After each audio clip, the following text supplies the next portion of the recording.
এই গরমে তৃপ্তিদায়ক নিরামিষি বড়ি দিয়ে এই ঝোল গরম ভাতের সাথে কিন্তু দুপুরবেলা অসাধারণ লাগে খেতে।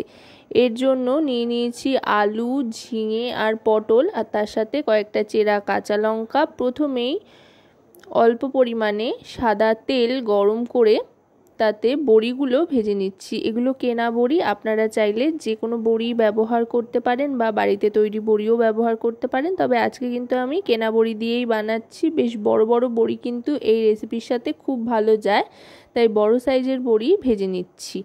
বড়িগুলো কিন্তু ভাজা হয়ে গিয়েছে। এবার গ্যাসের ফ্লেমটা লোতে করে দিয়ে ফোড়ন হিসেবে দিয়ে দেব কালো জিরে আর রাঁধুনি। রাঁধুনিটা কিন্তু অবশ্যই দেবেন, তাতে দেখবেন খুব সুন্দর একটা ফ্লেভার আসছে। রাঁধুনির গন্ধেই কিন্তু এই রেসিপির স্বাদ অনেক গুণ বেড়ে যায়। রাঁধুনিটা প্রথমে দিয়ে দিলাম, তারপরে অল্প একটু কালো জিরেও দিয়ে দিলাম। এবার ফোড়নটা দিয়ে একটু নাড়াচাড়া করে নেব লো ফ্লেমে। তারপর দিয়ে দেব আলুর টুকরোগুলো ভাজার জন্য। সমস্ত সবজিগুলোই মানে আলু, পটল, ঝিঙে সবই একরকম লম্বা লম্বা মোটা মোটা করে কেটে নিয়েছি। এবার ভালো করে ভেজে নেব।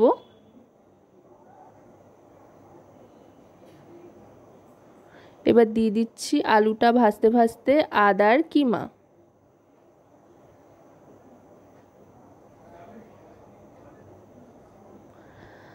আদাটা দিয়েও ভালো করে নাড়াচাড়া করে নেব। আলুটা একটু লালচে হয়ে আসলে দিয়ে দেব পটলের টুকরোগুলো। পটলের টুকরোটাও আলুর সাথে ভাজতে থাকবো। এই রেসিপিতে কিন্তু খুব একটা বেশি তেল মশলার ব্যবহার হবে না, একদম হালকা পাতলা। এই গরমে আদর্শ তৃপ্তিদায়ক এই রেসিপি খেলে যেমন পেটও ঠান্ডা থাকবে, তেমনি কিন্তু এর স্বাদ এতটাই সুন্দর হয় যে আপনার মনও ভরে যাবে। পটলটা ভাজতে ভাজতে এবার দিয়ে দিচ্ছি ঝিঙের টুকরোগুলো, আর তার সাথে সাথে চেরা কাঁচা লঙ্কা।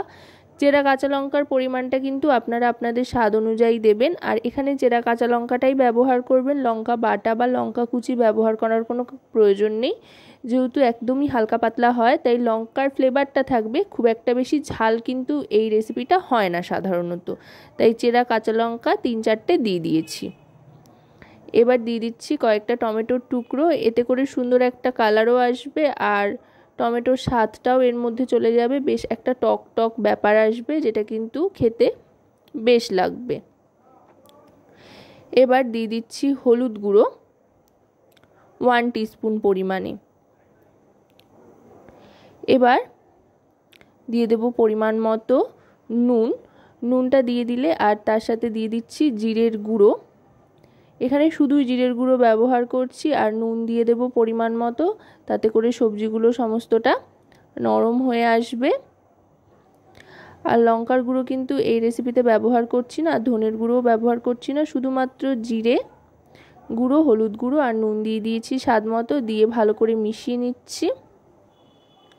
সবটা ভালো করে মিশিয়ে নিয়ে গ্যাসের ফ্লেমটা এবার কিন্তু মিডিয়াম টু লোতে করে নেব। মিডিয়াম টু লোতে করে নিয়ে বেশ খানিকক্ষণ ভাজা ভাজা করে নিলাম। এবার এর মধ্যে দিয়ে দেব জল।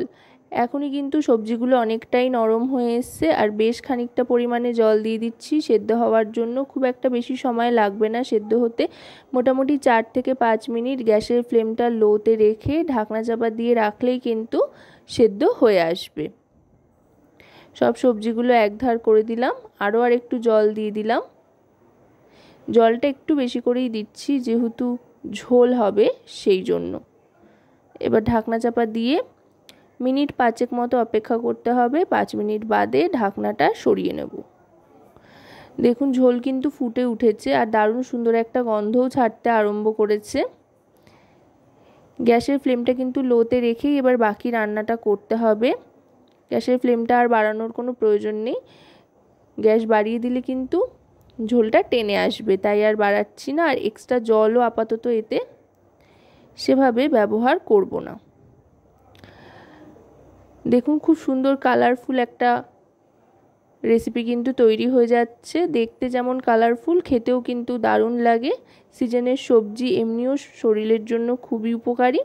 এবার এতে দিয়ে দেব আগে থাকতে ভেজে রাখা বড়িগুলো। গোটা গোটা বড়ি দিয়ে দিলাম, আপনারা চাইলে ভেঙেও দিতে পারেন। বড়িটা দিয়ে তারপর দিয়ে দিচ্ছি স্বাদ মতো চিনি। এবার একটু ভালো করে ফুটিয়ে নাড়াচাড়া করে মিশিয়ে নেব চিনিটা, যাতে চিনিটা ভালোভাবে মিশে যায়। আশা করব রেসিপিটি আপনাদের ভালো লাগবে।